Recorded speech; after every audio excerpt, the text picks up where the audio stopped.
বিসমিল্লাহির রহমানির রহিম। Modern war policy, আধুনিক যুদ্ধনীতি হচ্ছে রাজধানী যার দখলে দেশ তার। দেশ কি? একটা উদাহরণ দিচ্ছি আপনাদেরকে, যে মধ্য এশিয়ার আফগানিস্তানে দেখছেন না, আমেরিকা 19 বছরে যুদ্ধ করছে। টাকা কি খরচ হয়েছে জানেন? $2.26 ট্রিলিয়ন। এটা গুনতে পারবেন না, এটা ক্যালকুলেটরও চলবে না, কম্পিউটারে আপনি যদি এটা গণনা করতে পারেন। $2.26 ট্রিলিয়ন। বাংলাদেশের এবছর বাজেট হয়েছে 6,32,000 কোটি টাকা মাত্র। আর এই $2.26 ট্রিলিয়ন হচ্ছে 2 লক্ষ কোটি ডলারের চেয়েও বেশি। টাকা নাই পাইলেন, শুনেও তো একটু মজা লাগে। হাসলেনও না, কানলেনও না, বুঝলাম না।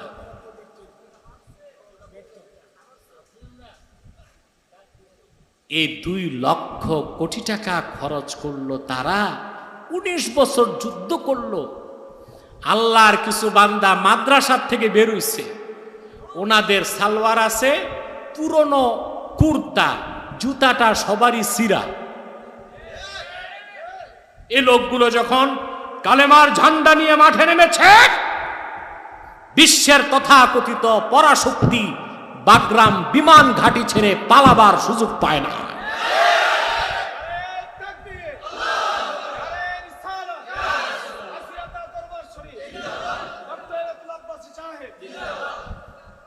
উনিশ বছরের পরাজয়ের গ্লানিকে তারা দূর করেছে 9 দিনে কাবুল দখল করে। আমি জানি না আপনারা কোন টাইপের শ্রোতা। বাংলাদেশে অনেক ক্লাসের শ্রোতা আছে। কিছু শ্রোতা আছে কোয়ালিফাইড, তারা কোরআন হাদিস শোনে। কিছু শ্রোতা আছে ডিসকোয়ালিফাইড, তারা কোরআন হাদিসের বাইরে গল্প কাহিনী শুনে। কিছু বাচ্চা মানুষ আছে, ওরা কিছুই বুঝে না, গীত শুনতে পছন্দ করে। এখন আমি জানি না আপনারা এখানে কোন ক্যাটাগরির শ্রোতা, তবে আমার বিশ্বাস এই কোরআন এমন এক পরশ পাথর যার সৌন্দর্যে প্রতিটি মানুষ বিমোহিত হয়, অত্যাশ্চর্য হয়, আনন্দিত হয়। এবং কোরআনকে ভক্তির সাথে শুনলে আল্লাহ তাআলা সিনাকে উন্মুক্ত করে দেয়। মহাজ্ঞানের মহাসমুদ্র থেকে জ্ঞান আহরণের সুযোগ আল্লাহ পাক করে দেন, বলেন সুবহান। ঠিক কিনা? এখন রাতও বেশি, আপনাদের মনোযোগও কম। খুব সংক্ষেপে আমি আমার বিষয়বস্তুটা তুলে ধরছি। আল্লাহ পাক কোরআন কারীমে বলেছেন, ওয়াল্লাযীনা আমানু আশাদ্দু হুব্বাল লিল্লাহ। মুহাম্মদ সাল্লাল্লাহু আলাইহি সাল্লামের ঈমানদার উম্মতগণ আল্লাহকে জীবন থেকে বেশি ভালোবাসে। চূড়ান্ত ভালোবাসা তারা আল্লাহর জন্যে পোষণ করে, বলেন সুবহান। আপনার তো ভালোবাসা বুঝেন না, এটাও বুঝাতে হবে। আপনারা না বুঝলে কে বুঝবে? সারা জীবন আপনারা দেখেছি আমরা বিশ্ব ভালোবাসা দিবস নামে ভ্যালেন্টাইন্স ডে পালন করেন। অতএব আপনারা মানে বাংলাদেশের যুবকরা, অতএব আপনারা তো ভালোবাসা সম্পর্কে ভালোই জ্ঞান রাখেন, কিন্তু প্রকৃত ভালোবাসা কি সেটা আপনাদের জানা নাই, ঠিক কিনা? মুমিন জীবন থেকে বেশি কাকে ভালোবাসবে? একটু জোরে বলেন। ভালোবাসাটা বান্দার পক্ষ থেকে আল্লাহকে হয়, আবার আল্লাহর পক্ষ থেকেও বান্দাকে ভালোবাসার প্রস্তাব আছে, বলেন সুবহান। আল্লাহ বান্দাকে ভালোবাসেন, বান্দা আল্লাহকে। আল্লাহ কখন বান্দাকে ভালোবাসেন? প্রশ্ন আসে না?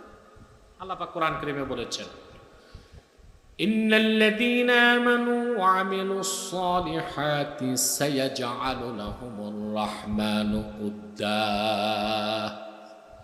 যারা ঈমান এনেছে, নেক আমল করে, আল্লাহ পাক তাদের অন্তরে ভালোবাসা সৃষ্টি করে দেন।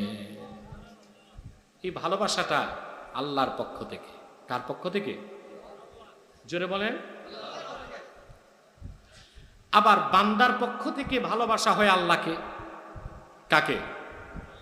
এটা কোরআন কারীমে আল্লাহ তাআলা বলেছেন, কুল ইন কুনতুম তুহিব্বুনাল্লাহা ফাত্তাবিউনি ইউহিব্বুকুমুল্লাহ ওয়া ইয়াগফির লাকুম যুনুবাকুম ওয়াল্লাহু গফুরুর রহিম।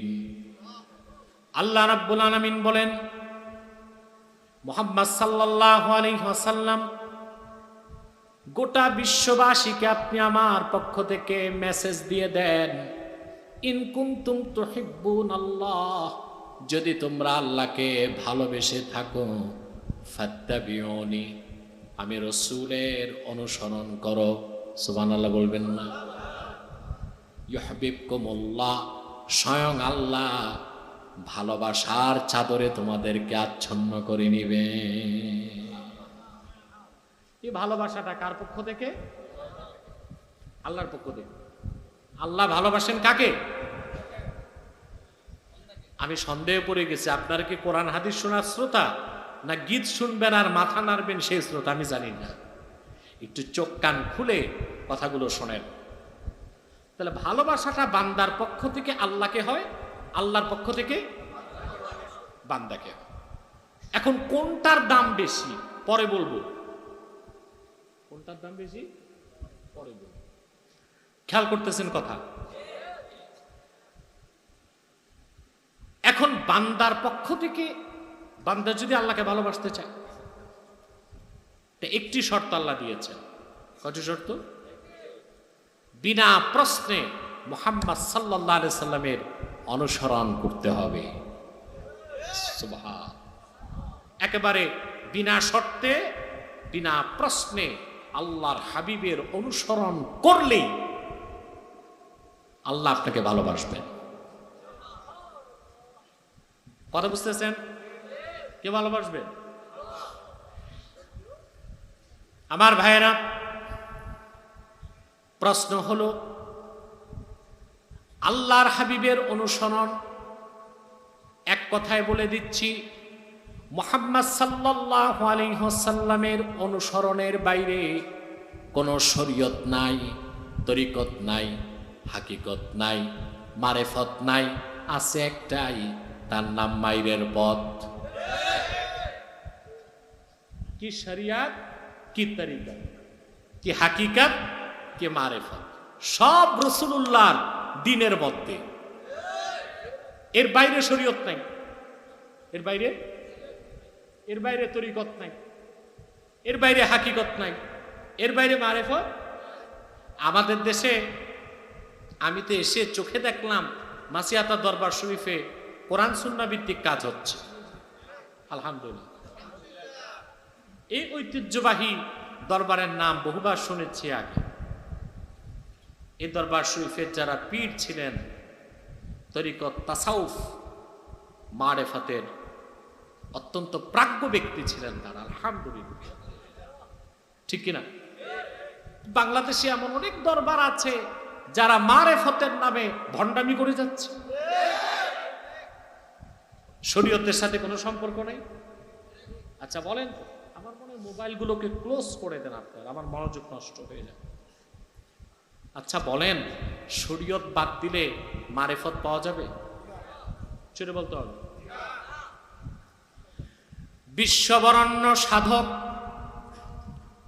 ইমামে সাহরওয়ার্দী আওয়ারিফুল মাআরিফ কিতাবের মধ্যে লিখেছেন, আশ-শরিয়াতু কাল্লাবানি ওয়াল মারিফাতু কাযুবদা। শরীয়ত হচ্ছে দুধের মতন, আর মারিফত হচ্ছে সেই দুধের মাখনের মতো। যেখানে শরীয়ত নাই সেখানে কোনোদিন মারিফত থাকতে পারে না। পারে? বাংলাদেশে অনেক ভণ্ডামি হচ্ছে পীরি মুরিদির নামে, মারেফতের দোহাই দিয়ে। আবার চোরের মার বড় গলা, এক ওয়াক্ত নামাজ নাই, মুখে রাসূলুল্লাহর সুন্নত দাড়ি নাই, নামাজও নাই, দাড়িও নাই। আছে যত ভণ্ডামি, বেসরা কাজ, দাবি করছে খাঁটি সুন্নি, গরম সুন্নি। আশ্চর্য, মুসলমান সুন্নি তো পড়ে, আগে তো মুসলমান হইতে হবে। আগে কি? আমি এক কথায় বলে যাই, আল্লাহর হাবিব মুহাম্মদ সাল্লাল্লাহু আলাইহি ওয়াসাল্লামের নীতি রীতিমত, যার নীতি রীতিমত তারই নাম উম্মত। রাসূলুল্লাহর নীতি রীতিমত যার মত নয়, সে তো উম্মত নয়। আগে উম্মত, তারপরে আপনি মুসলিম হয়ে হবেন সুন্নি। যেখানে ঈমান নাই, আকীদার মধ্যে বড় বড় শিরক এবং কুফর, সেখানে তো আপনি রাসূলুল্লাহর উম্মত হতে পারেন নাই। সুন্নি এবং ওহাবি অনেক পরের কথা। আল্লাহর হাবিবের পূর্ণাঙ্গ অনুসরণ করলেই আপনি মুসলিম, আপনি মুমিন, আপনি সুন্নি। রাসূলুল্লাহ শরীয়তের বাইরে, দ্বীন ইসলামের বাইরে কোন শরীয়ত নাই, তরিকত নাই, হাকিকত নাই, মারিফত নাই। একটাই আছে, তার নাম মায়ের পথ। শুরু হবে মায়ের কবরে, তারপরে হাসরে, তারপর পুলসিরাতে, তারপর হাবিয়া জাহান্নাম। আমার কথায় কষ্ট পাচ্ছেন নাকি? যা ক্লিন এবং স্ট্রেট বক্তব্য, সেটাই আমি দিয়ে থাকি। সম্মানিত সুধী, রাসূল করিম সাল্লাল্লাহু আলাইহি সাল্লামের অনুসরণ ছাড়া মুসলমান হওয়া যায়? রাসূলুল্লাহর আনুগত্য বাদ দিলে মুসলমান হওয়া যায়? কথা বলেন। এই কোরআন থেকে ফাতাওয়া নেন। আল্লাহ রাব্বুল আলামিন কোরআন কারীমে বলেন, ফালা ওয়া রাব্বিকা লা ইউমিনুনা হাত্তা ইউহাক্কিমুকা ফীমা শাজারা বাইনাহুম থুম্মা লা ইয়াজিদু ফী আনফুসিহিম হারাজাম মিম্মা কাদাইতা ওয়া ইউসাল্লিমু তাসলিমা। আল্লাহ রাব্বুল আলামিন বলেন, মুহাম্মদ সাল্লাল্লাহু আলাইহি সাল্লাম আপনার রবের কসম। আমরা না কসম করি, আল্লাহ নিজে কসম করছেন। কসম কে করেছে? মুহাম্মদ সাল্লাল্লাহু আলাইহি সাল্লাম আপনার রবের কসম।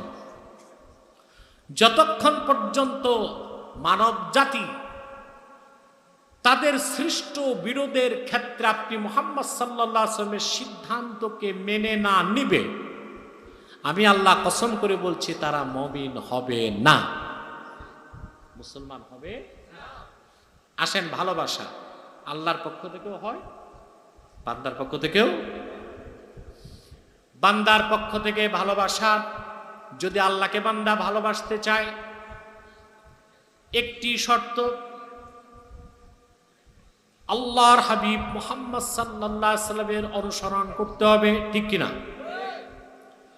মনে রাখবেন মুসলমান, আল্লাহর হাবিব মুহাম্মদ সাল্লাল্লাহু আলাইহি সাল্লামের ভালোবাসা অন্তরে যতক্ষণ না আসবে, ততক্ষণ পর্যন্ত আল্লাহ রসুলের অনুসরণ সম্ভব হবে না। আল্লাহ রসুলকে ভালো না বেশি যদি আল্লাহ রসুলের অনুসরণ করেন, সেই অনুসরণে কোনো লাভ হবে না। বুঝলেন নাই? রাসূলুল্লাহর ভালোবাসা যার অন্তরে থাকবে না, সে যদি রাসূলুল্লাহর সুন্নত বা আদর্শ মানে, তাতে লাভ হবে? নাজাত পাওয়া যাবে? আপনারা বিখ্যাত এক মুনাফিক নেতার নাম শুনেছেন। মাইক এক্সট্রা আওয়াজ বন্ধ করো, আওয়াজ আরো কমিয়ে দাও, স্পষ্ট করে দাও। আপনারা এক বিখ্যাত মুনাফিকের নাম শুনেছেন, আব্দুল্লাহ ইবনু সাবা, আব্দুল্লাহ ইবনু উবাই ইবনে সালুল, নাম শুনছেন না? সব মুনাফিকদের নেতা। আপনারা অবাক হবেন মুসলমান, রসুল করিম সাল্লাল্লাহু আলাইহি সাল্লামের জামানায় মুনাফিক ছিল মাত্র 370 জন। কতজন? মাত্র। তাফসীর হুসাইনিতে এসেছে এর মধ্যে পুরুষ ছিল 300, মহিলা ছিল 70। মোট মুনাফিক কতজন? তা আপনি অবাক হবেন, এই 370 জন মুনাফিকের বিপক্ষে এই কোরআন কারিমে আল্লাহ পাক একটি দুইটি নয়, প্রায় 36টি আয়াত নাজিল করেছে। কতগুলো?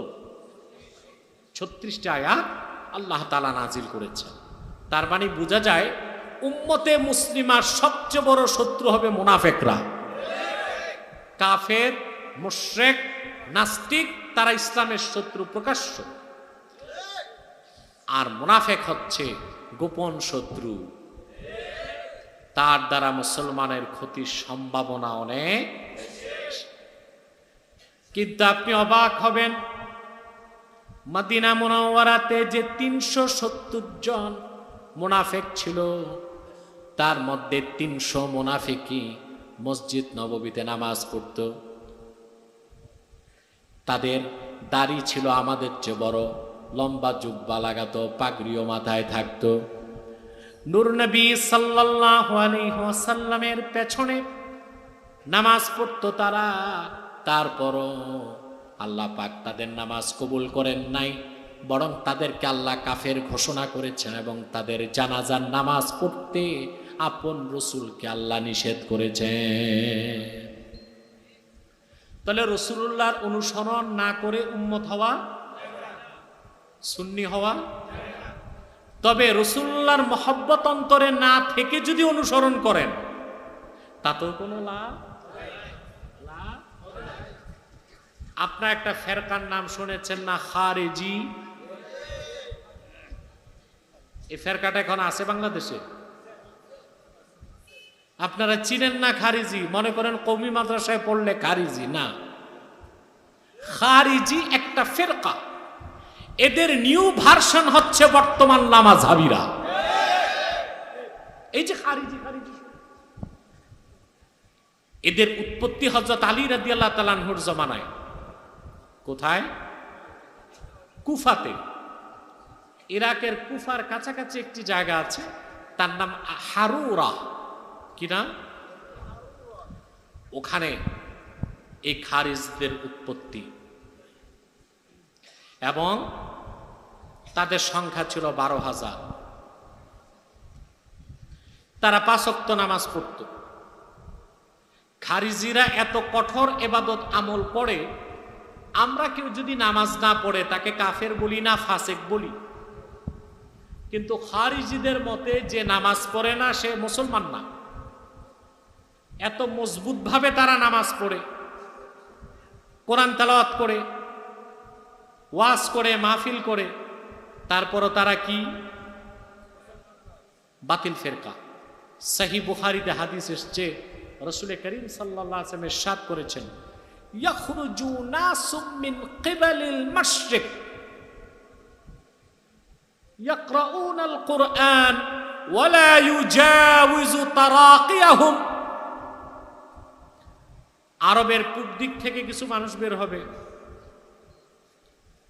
ইরাকটা আরবের পূবেই, কথা বুঝতেছেন?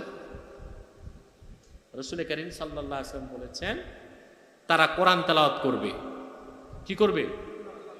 কিন্তু কোরআন তাদের ঠোঁটে থাকবে, গলার নিচে নামবে না। আল্লাহ রাসূল সাল্লাল্লাহু আলাইহি ওয়াসাল্লাম বলেছেন এই খারিজিরা ইসলামের সবচেয়ে বড় শত্রু। অথচ খারিজিরা রাসূলুল্লাহর সুন্নাত মানে। কি মানে? কিন্তু কাজে আসতেছে, কারণ রাসূলুল্লাহর আজমত এবং মহাব্বত অন্তরে নাই। ইকো বন্ধ করো, তোমরা বদমাশি করতেছো, এখানে যাও, একজন থাকো, বাকি উঠো। মাইক তো ভালো, সেটিং করে দাও। ইকো চলবে না, টোটাল বন্ধ ইকো। গান টান গাইলে ইকো লাগে, ওয়াজ করতে ইকো লাগে না। ইকো বন্ধ করো। কথা বুঝতেছেন? মনোযোগ দিয়ে বুঝতেছেন? তাহলে যদি আল্লাহকে ভালোবাসতে চান রাসূলুল্লাহর অনুসরণ করতে হবে, রাসূলুল্লাহর অনুসরণ যদি করতে চান রাসূলুল্লাহকে ভালোবাসতে হবে। এতটুকু বুঝতে পেরেছেন? এখন কতটুকু ভালোবাসবেন প্রশ্ন আসে না? আমার ভাইয়েরা, সহিহ বুখারীর হাদিস, হাদিস নাম্বার 25, আল্লাহর হাবিব ইরশাদ করেছেন, সালাসুন মান কুন্না ফীহি ওয়াজাদা হালাওয়াতাল ঈমান মান কানা আল্লাহু ওয়া রাসূলুহু আহাব্বা ইলাইহি মিম্মা সিওয়াহুমা। সুবহানাল্লাহ বলবেন না? আমার নূর নবী বলেছেন, তিনটি বৈশিষ্ট্য যার মধ্যে একত্রিত হয়ে যাবে সে ব্যক্তি ঈমানের মধুর স্বাদ লাভ করবে। তার প্রথমটি হলো, যে ব্যক্তি তার জীবনের চেয়ে বেশি আল্লাহ তার রসুলকে ভালোবাসবে। সাহাবায়ে কেরাম রাসূলুল্লাহর ভালোবাসায়, আল্লাহর ভালোবাসায় জীবন দিতেন, ঠিক কিনা? হযরত বেলাল হাবশী রাদিয়াল্লাহু তাআলা ঈমান আনার কারণে তাকে মারা হলো, নির্যাতন করা হলো, নিপীড়ন করা হলো।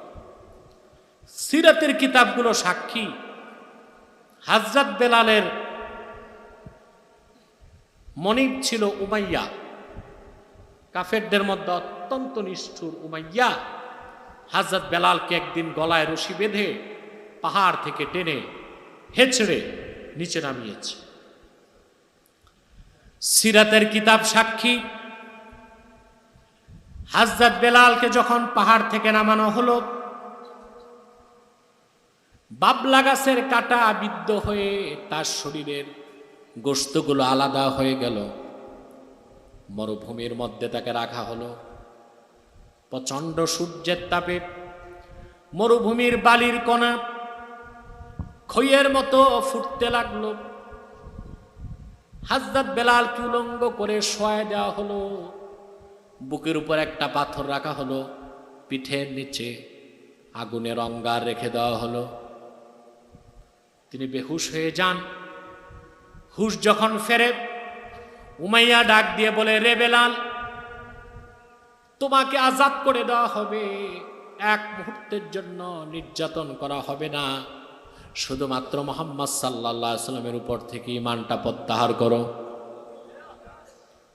হযরত বেলাল কি জবাব দিয়েছেন?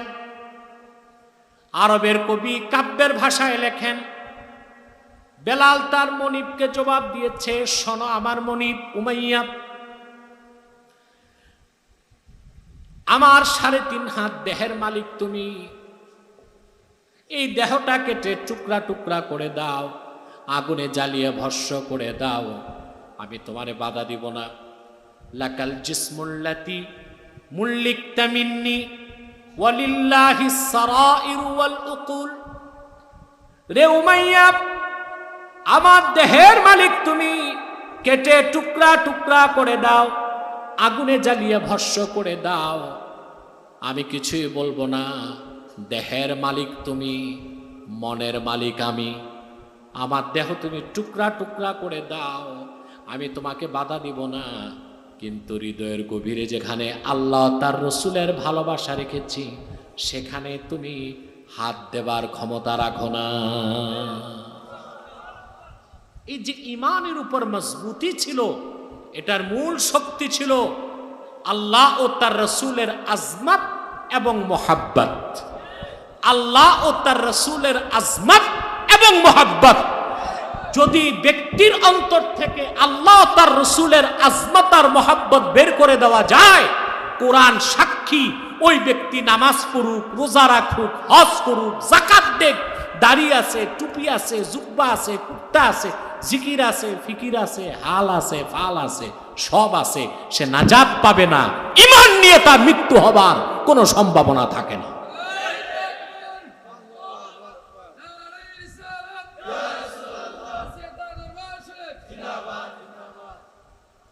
তাহলে কথা খেয়াল করছেন? কি খেয়াল করবেন? আমার মনে ঘুমাচ্ছেন। কেউ মিথ্যার আশ্রয় নিবেন না। কে কি ঘুমান একটু হাত উঠান।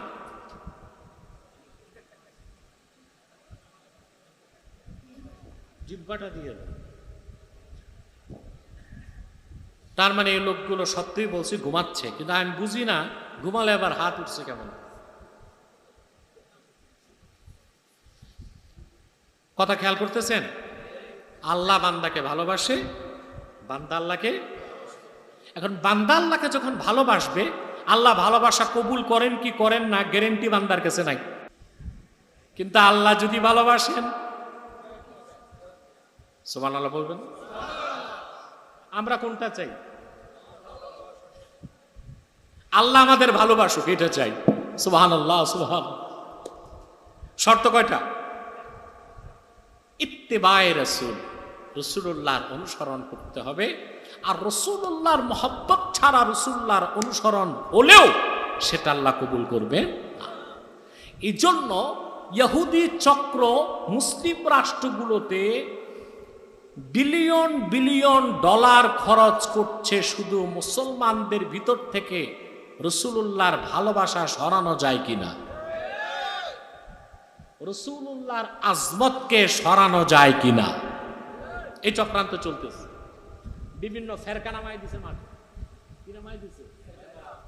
ফেরকা, মতবাদ, বিভিন্ন ইজাম তারা দাঁড় করিয়েছে। এদের একমাত্র কাজ ঘুরে ফিরে কি? রাসূলুল্লাহর ভালোবাসা অন্তর থেকে সরায় দেওয়া। কি করা? যেমন খারিজি লামা সাহাবীরা প্রচার করতেছে আল্লাহ রসুল তো আমাদের মতোই সাধারণ মানুষ।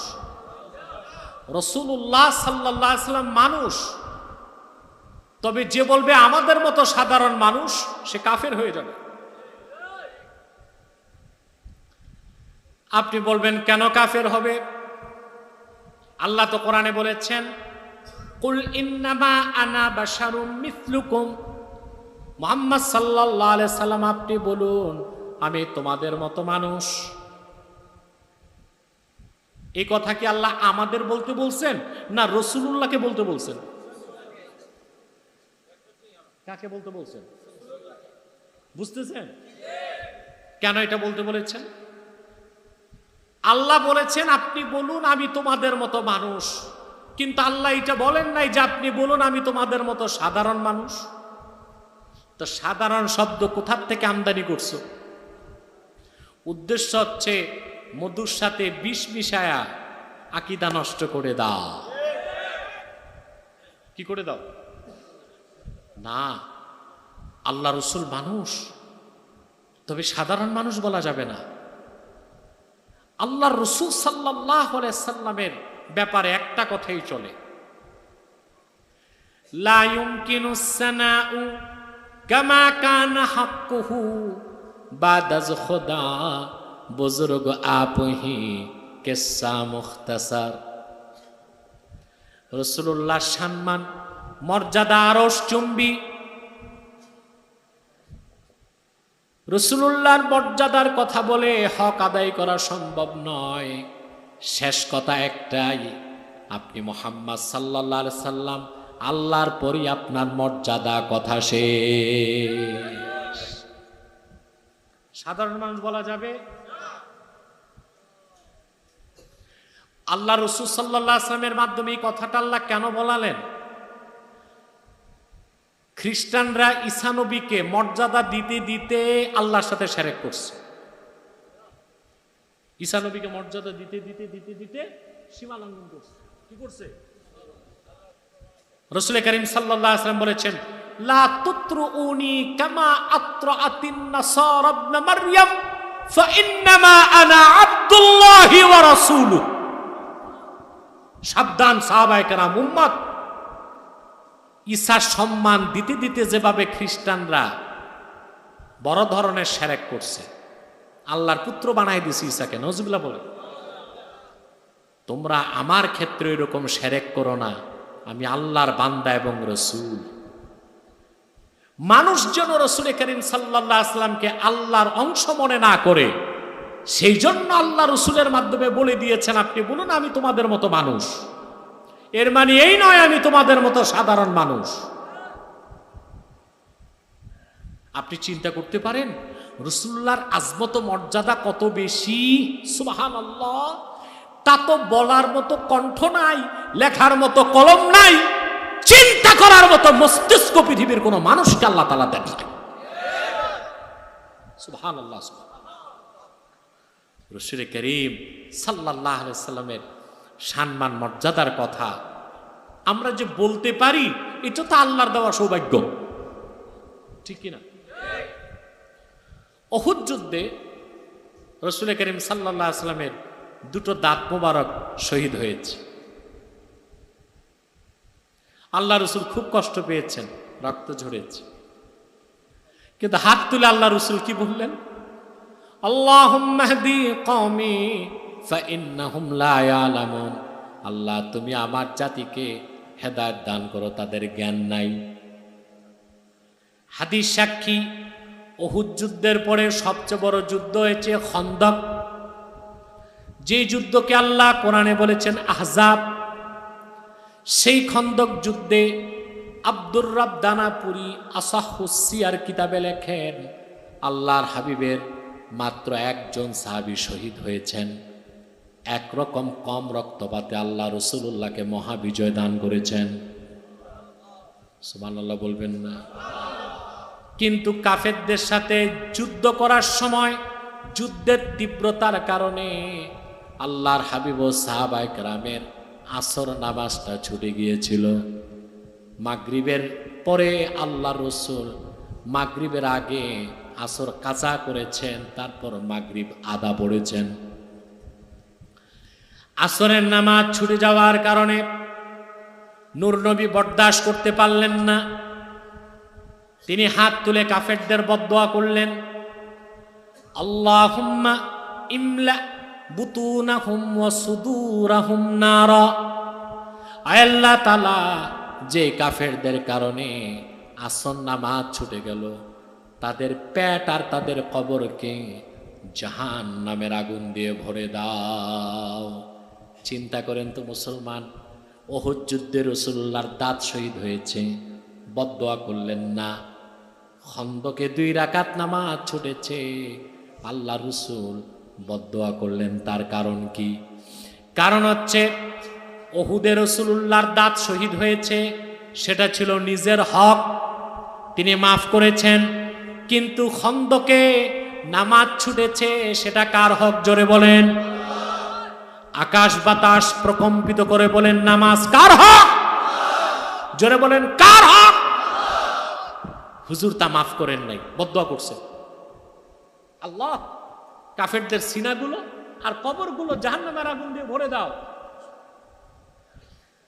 আমার আল্লাহ তাআলা এত খুশি হয়ে গেলেন,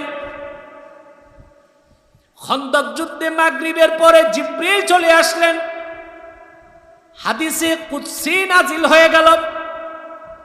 আল্লাহ পাক ডাক দিয়ে বললেন, হাবিবি কদ্দামতা হাক্কি আলা হাক্কিক। হে আমার প্রিয় রাসূল, আপনি নিজের হক মাফ করেছেন, আমি আল্লাহর হক মাফ করেন নাই। আপনি নিজের হকের উপর আমার হককে প্রাধান্য দিয়েছেন। ফা আনা উকদ্দিমু হাক্কাকা আলা হাক্কি। সুবহানাল্লাহ। আজ থেকে আমি আল্লাহ আইন তৈরি করলাম, আজ থেকে আমি আল্লাহ আমার হকের উপর আপনি রাসূলের হককে প্রাধান্য দিব। সুবহানাল্লাহ। ওয়া আনা উকদ্দিমু হাক্কাকা আলা হাক্কি। হে রাসূল, উহুদে আপনার হক আপনি মাফ করছেন, খন্দকে আমার হক নামাজ আপনি মাফ করেন নাই। আজ থেকে আমি আল্লাহ খুশি হয়ে আইন করলাম, এখন থেকে আমার হকের উপর আপনার হক থাকবে। সেটা কিভাবে? হাদিসে কুদসিতে আল্লাহ তাআলা বলেন, ফামান তারাকা সলাতা তুলা উমরিহি লা ইয়াকফুর। আপনার কোন উম্মত যদি সারা জীবন নামাজ পড়তে না পারে, সেই হতভাগা জাহান্নামে জ্বলবে, কিন্তু কাফের হবে না। ওয়ালাকিন নামান তাআনা শা'রাতাম মিন শা'রাতিকা ইয়াকফুর। কিন্তু কোন হতভাগা যদি আপনি মুহাম্মদ সাল্লাল্লাহু আলাইহি ওয়াসাল্লামের একটি নূরময় চুল মোবারক নিয়ে মন্তব্য করে, আমি আল্লাহ আইন করে দিলাম সে কাফের হয়ে যাবে।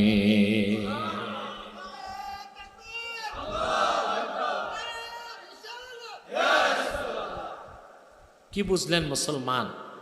রসুল করিম সাল্লাল্লাহু আলাইহি সাল্লামের আজমত আর মুহাব্বত ঈমানের অংশ। সেজন্য হাদিসে এসেছে, আলা লা ঈমানা লিমান লা মুহাব্বাতা লাহু সাল্লাল্লাহু আলাইহি ওয়াসাল্লাম। আরে রাসূলুল্লাহর মুহাব্বত যার অন্তরে নাই তার ঈমান নাই। তার নামাজ, তার রোজা, তার দাড়ি, তার টুপি, তার পাগড়ি, তার জুব্বা হবে আব্দুল্লাহ বিন উবাই ইবনে সুলুলের মতো, তাতে কোনো কাজ হবে কাজ হবে। আবার যদি আপনি আল্লাহর হাবিব সাল্লাল্লাহু আলাইহি সাল্লামের ভালোবাসা অন্তরে রাখেন, কিন্তু আল্লাহর হাবিবের অনুসরণ না করেন, তাহলেও আপনি রাসূলুল্লাহর আশেক উম্মত হতে পারবেন না, ফরমালিন মুক্ত উম্মত হতে পারবেন না। আপনি হবেন ভেজাল উম্মত। কি হবেন? কথাটা কি? যদি আপনি আল্লাহ আপনাকে ভালোবাসুক এটা চান, না আপনি আল্লাহকে ভালোবাসবেন এটা চান? যদি আল্লাহর ভালোবাসা চান, তার হাবিব মুহাম্মদ সাল্লাল্লাহু আলাইহি ওয়াসাল্লামের অনুসরণের কোনো বিকল্প নাই। নামাজ, রোজা, হজ, যাকাত, ইবাদত, আপনার ব্যক্তিনীতি, সমাজনীতি, সংস্কৃতি, শিক্ষানীতি, রাষ্ট্রনীতি, দেওয়ানি, ফৌজদারি, লেনদেন, উঠা বসা, চলন বলন, সব ক্ষেত্রে আল্লাহর হাবিবের সুন্নাহের অনুসরণ করলেই আপনি হবেন খাঁটি উম্মত। আর তখন আপনাকে ভালোবাসা চাইতে হবে না, স্বয়ং আমার আল্লাহ ভালোবাসবে। এখন আসেন, এই যে পীর সাহেবদের কাছে আসেন, দরবার শরীফগুলোতে আসেন, তার মূল উদ্দেশ্য কি? শুধু তাবারুক খাইতে আসেন?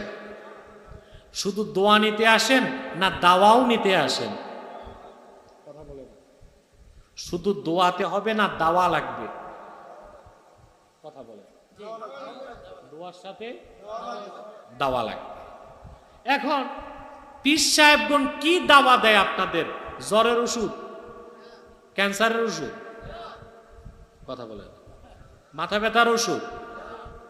পীর সাহেবদের কাজ, ডাক্তারের কাজ শরীরের সব অংশ নিয়ে, যেমন ব্রেন স্পেশালিস্ট আলাদা, ঠিক না? হার্ট স্পেশালিস্ট আলাদা, স্টমাক স্পেশালিস্ট আলাদা, লিভার স্পেশালিস্ট আলাদা, লাঞ্চ স্পেশালিস্ট আলাদা, কানের ডাক্তার, দাঁতের ডাক্তার, গলার ডাক্তার, চোখের ডাক্তার। ডাক্তারের তো এখন অভাব নেই, এক এক বিষয়ে এক একজন ডাক্তারি করতেছে। আল্লাহওয়ালা বুজুর্গদের কাজ, তারা হচ্ছে দিলের ডাক্তার। কিসের ডাক্তার? কলবের ডাক্তার। আলোচ্য বিষয় বুঝতেছেন আমার? আল্লাহ আমাদের ভালোবাসুক, এটা আমরা চাই। একটা পর্ব বুঝালাম, দ্বিতীয় পর্ব বুঝাচ্ছি। এখন পীর সাহেবদের কাছে আসেন আপনারা, এই হার্ট, হৃৎপিণ্ড, দিলের ট্রিটমেন্ট নিতে। কিসের ট্রিটমেন্ট? দিলটা কোথায় বলেন তো? এই যে বাম বুকের 2 আঙ্গুল নিচে। আমরা স্তন না বলে বুক বলি, এটা আরেকটু শালীন ভদ্র। বাম বুকের 2 আঙ্গুল, আপনার কল। আহা, নাস্তিকরা কেন যে নাস্তিক হয় নিজেও বুঝে না, এটা বুঝে না। আমার আল্লাহকে চিনার জন্যে, জানার জন্যে কোরআন কারিমে আল্লাহ বলেছেন, অনেক দূরে দলিল খোঁজার দরকার নাই। গোটা সৃষ্টি জগতের মালিক আল্লাহ এক, সেটার দলিল যদি চাও, তোমার দেহের মধ্যে আমি রেখে দিয়েছি। ওয়াফি আনফুসিকুম আফালা তুবসিরুন। আল্লাহকে চিনার জন্যে অসংখ্য নিদর্শন তোমার মধ্যেই আছে, কিন্তু তুমি তা দেখো না। এর মধ্যে সবচেয়ে বড় নিদর্শন আমার দৃষ্টিতে কল্প। আবার ছোট কাফে কাল্ব বললেন না, কাল্ব বলছে কুত্তা, বড় কাফ কল। কি বলবেন? বাংলাদেশে এমন মূর্খ পিসাবও আছে, কাল্ব ঠিক করেন, কাল্ব না, কাল্ব এটা হবে কল। কি হবে? কল ঠিক করতে হবে। এটা একটা আশ্চর্য জিনিস। সুবহানাল্লাহ, সুবহানাল্লাহ। আপনার এই যে বাম বুকের 2 আঙ্গুল নিচে, এটা হচ্ছে আপনার বডিটা হচ্ছে human body as like state and heart of human body as like a capital. মানুষের দেহটা একটা রাষ্ট্রের মতো, আর সেই রাষ্ট্রের রাজধানীর নাম হচ্ছে কল। রাজধানীর নাম কি? অন্তর। অন্তর। সুবহানাল্লাহ বলবেন না? মডার্ন ওয়ার পলিসি, আধুনিক যুদ্ধনীতি হচ্ছে রাজধানী যার দখলে দেশ তার। দেশ কি? একটা উদাহরণ দিচ্ছি আপনাদেরকে, যে মধ্য এশিয়ার আফগানিস্তানে দেখছেন না, আমেরিকা 19 বছরে যুদ্ধ করছে। টাকা কি খরচ হয়েছে জানেন? $2.26 ট্রিলিয়ন। এটা গুনতে পারবেন না, এটা ক্যালকুলেটরও চলবে না, কম্পিউটারে আপনি যদি এটা গণনা করতে পারেন। $2.26 ট্রিলিয়ন। বাংলাদেশের এবছর বাজেট হয়েছে 6,32,000 কোটি টাকা মাত্র। আর এই $2.26 ট্রিলিয়ন হচ্ছে 2 লক্ষ কোটি ডলারের চেয়েও বেশি। টাকা নাই পাইলেন, শুনেও তো একটু মজা লাগে। হাসলেনও না, কানলেনও না, বুঝলাম না।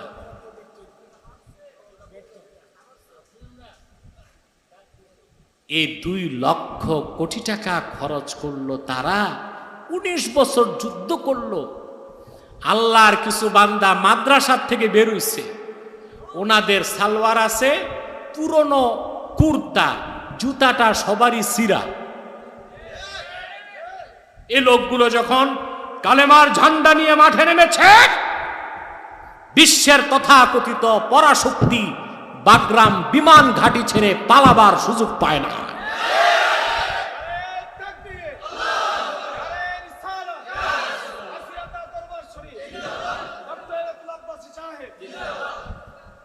উনিশ বছরের পরাজয়ের গ্লানিকে তারা দূর করেছে 9 দিনে কাবুল দখল করে। তার মানে রাজধানী যার দেশ। আপনার দেহটা যদি একটা দেশ হয়, কি হয়? কেন দেশের মতো চিন্তা করেন না কেন? আপনি হিউম্যান বডি, মানুষের দেহের দিকে তাকায় দেখেন, এখানে সৃষ্টি জগতের নিদর্শনগুলো আছে। মাথার চুলগুলো জঙ্গলের গাছপালার মতো। সুবহানাল্লাহ বলবেন না? আপনার নাক, সেখানে পাহাড়ের নিদর্শন আছে। আপনার চোখ পানি টলটল করে, সমুদ্রের নিদর্শন আছে। সুবহানাল্লাহ বলেন। এই দেহ যদি হয় দেশ, রাজধানীর নাম তো রাজধানী যার, এই পলিসি আবার শয়তান জানে। সেজন্য শয়তান মানুষটাকে পরাজিত করতে দখল করে কি ও জানে রাজধানী যার দেশ। শয়তানের বেডরুম কোনটা জানেন? আপনাদের নাক না, ও ঘুমায় নাকে। কোথায়? খাইশুমা। হাদিসে বলা হয়েছে এটাকে খাইশুমা। এই যে নাকের আপনার 2টা জায়গা, এটা শয়তানের বেডরুম, এখানে আরাম করে ঘুমায়। সারা রাত আপনি ঘুমান, ও ঘুমায়।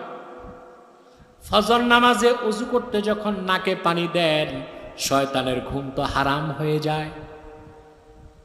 কিন্তু যেই হতবাগা ফজর নামাজ পড়ে না, শয়তান মনটা ভরে ঘুমায়। হাদিস সাক্ষী, যাবার সময় সে লোকটা 2 কানে পেশাব করে চলে যায়। শয়তান পেশাব করে কার কানে? যার নাকি ঘুমায় ওর কানে পেশাব। হাদিসে এসেছে বালা শায়তানু ফি উযনিহি, বলা হলো, শিকায়েত করা হলো এক ব্যক্তির ব্যাপারে রাসূলুল্লাহ সাল্লাল্লাহু আলাইহি ওয়াসাল্লামের কাছে, যে লোকটা ফজর নামাজ পড়ে নাই। আল্লাহর হাবিব বলেছেন বালা শায়তানু ফি উযনিহি, শয়তান তার কানে পেশাব করছে। তাহলে বোঝা যায় ফজর নামাজ না পড়লে কানে পেশাব করে কে? আপনারা ওয়াজ শুনতেছেন, রাত তো প্রায় 1টা বেজে গেছে, ঠিক কিনা? পুরা 1 ঘন্টা হয়ে গেছে আমি বসছি, আর 10টা মিনিট সময় দিবেননি? সারা ও 1 ঘন্টার ওয়াজ নিয়ে বাড়ি যাও, আমারও না যাক তোমাদেরও না যাক। আর 10টা মিনিট কে কে হাত তুলে দেখাও।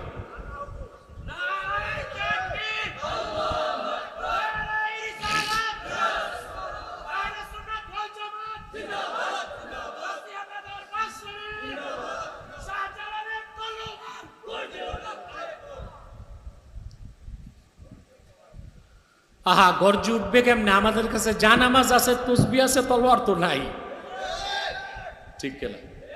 অন্তত হাতগুলো ধার করে রাখলেও চলে। প্রিয় সুধী, যাক সেদিকে যাচ্ছি না। তাহলে শয়তান ওয়ার পলিসি জানে। ঘুমায় নাকে, ফজর নামাজ না পড়লে কানে কি করে?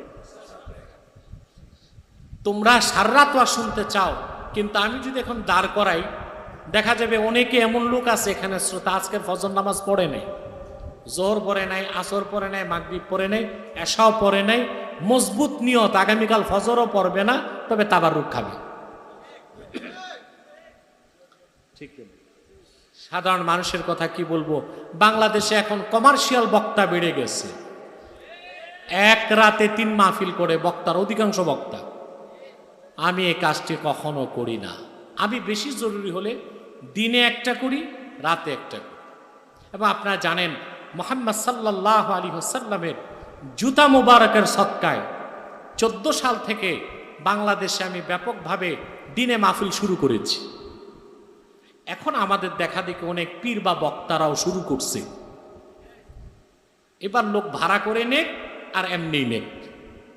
আমরা দিনে 1টা প্রোগ্রাম করি, রাতে 1টা করি, কিন্তু 1 রাতে যেই বক্তা 3টা ওয়াজ পড়ে, নিশ্চিত তার নামাজে গোলমাল আছে, ঠিক কিনা? 1 রাতে 3 মাহফিল, পকেট ভরা পয়সা, ফজর নামাজ ঘুমাতে ঘুমাতে শেষ, ঠিক কিনা? এখন বক্তাই যদি নামাজ না পড়ে, সারা রাত ওয়াজ করলে কি তাসির হবে, কি লাভ হবে? প্রশ্ন থাকে না? একজন দাঈ ইলাল্লাহ যে দ্বীনের দাওয়াত দেয়, তাকে শুধু 5 ওয়াক্ত নামাজ পড়লে হয় না, রাতে তাহাজ্জুদ পড়তে হয়, আল্লাহর কাছে কাঁদতে হয় যে আল্লাহ তুমি আমার মেহনতকে কবুল করো, আমার মেহনতকে কবুল করো। দিনে আপনি সংগ্রাম করবেন, রাতে আল্লাহর কাছে কাঁদবেন। সুবহান। কল, ঠিক কিনা? শয়তান এটা দখল করে। হাদিসে এসেছে আর শয়তানু জাথিমুন আলা কলবি বনি আদম ইযা যাকারা ফাখানাসা ওয়া ইযা গাফালা ফাওয়াসওয়াসা ওয়া ফি রিওয়ায়াতিন ইযা যাকারাল্লাহ ফাখানাসা ওয়া ইযা গাফালা ফাওয়াসওয়াসা।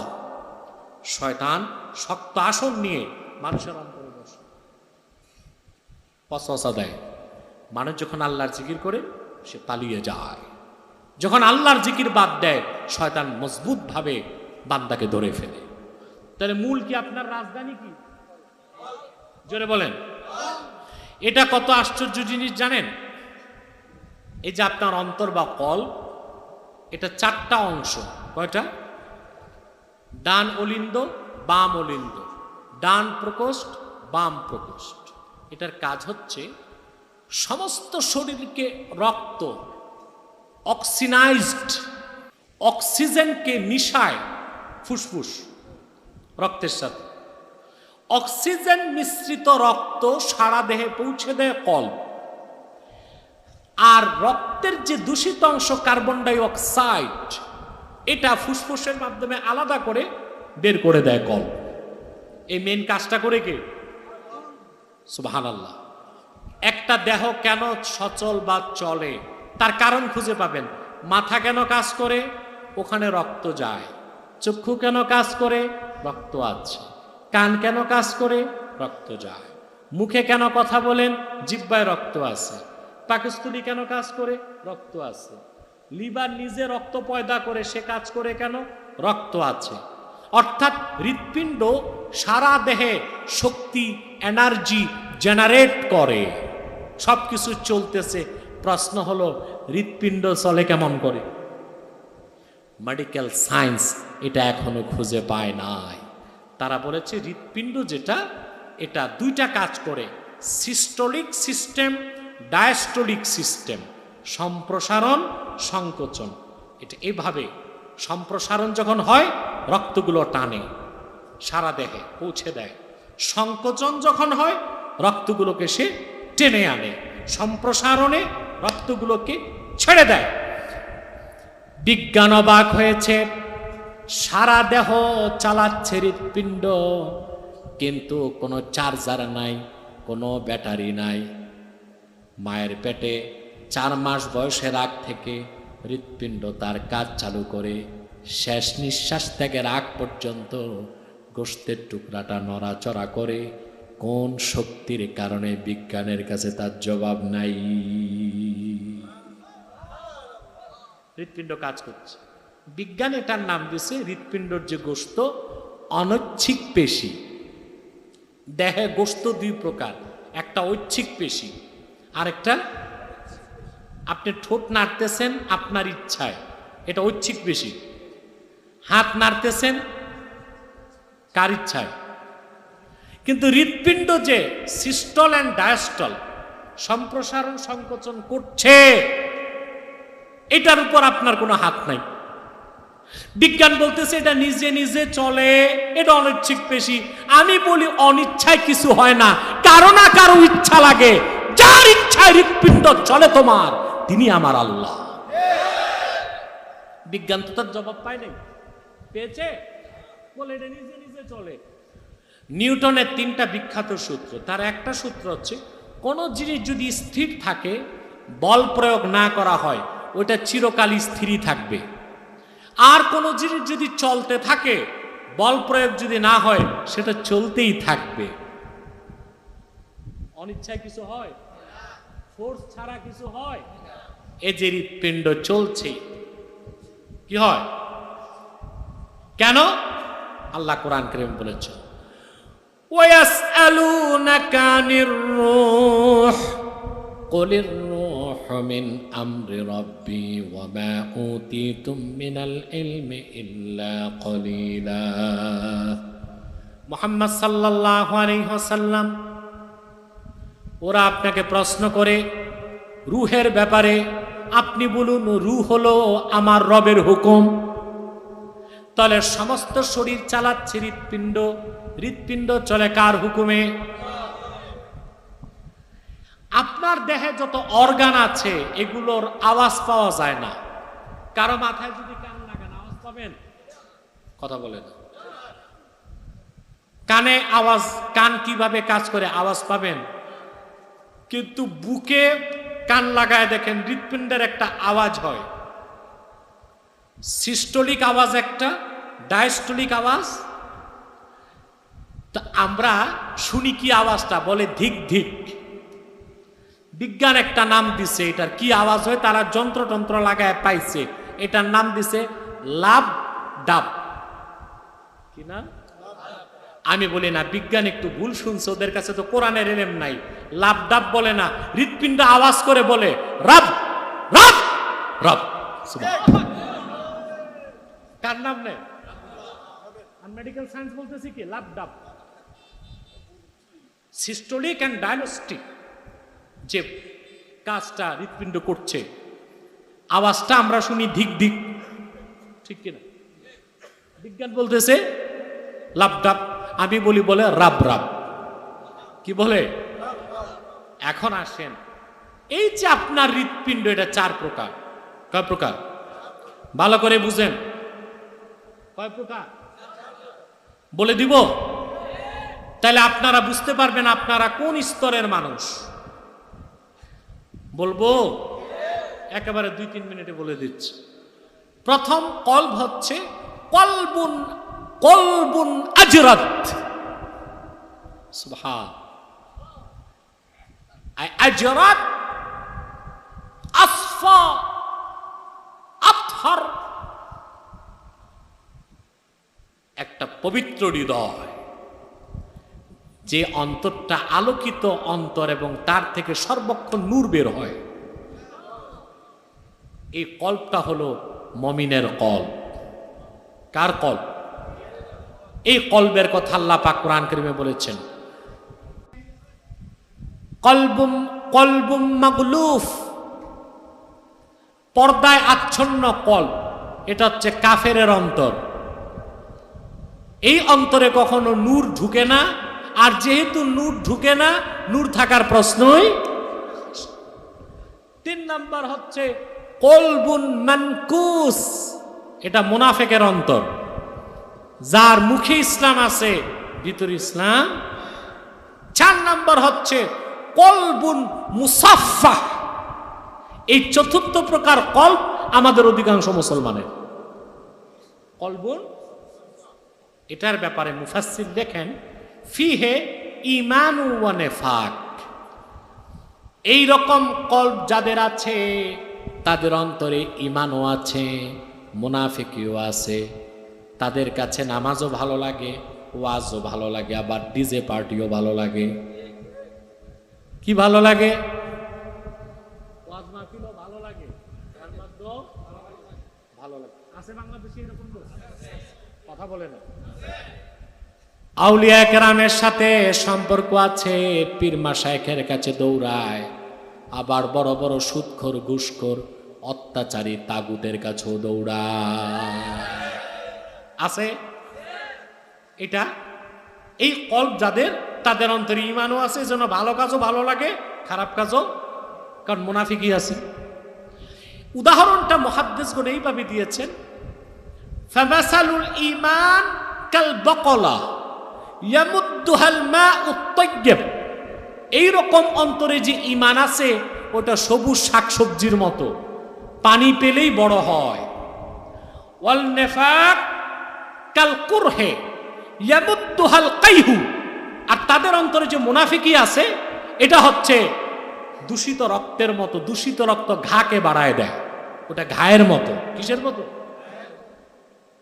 সেজন্য মুসলমান এই রকম অন্তর যাদের, তারা যখন সুন্নত তরিকায় চলবেন, নেক আমল করবেন, আল্লাহ তার রসুলের ভালোবাসা অন্তরে স্থান দিবেন, তখন তাদের অন্তর থেকে নেফাকটা চলে যাবে, ঈমানটা ভরে যাবে, অন্তরটা হয়ে যাবে নূরানি অন্তর, আলোকময় অন্তর। বলেন সুবহানাল্লাহ।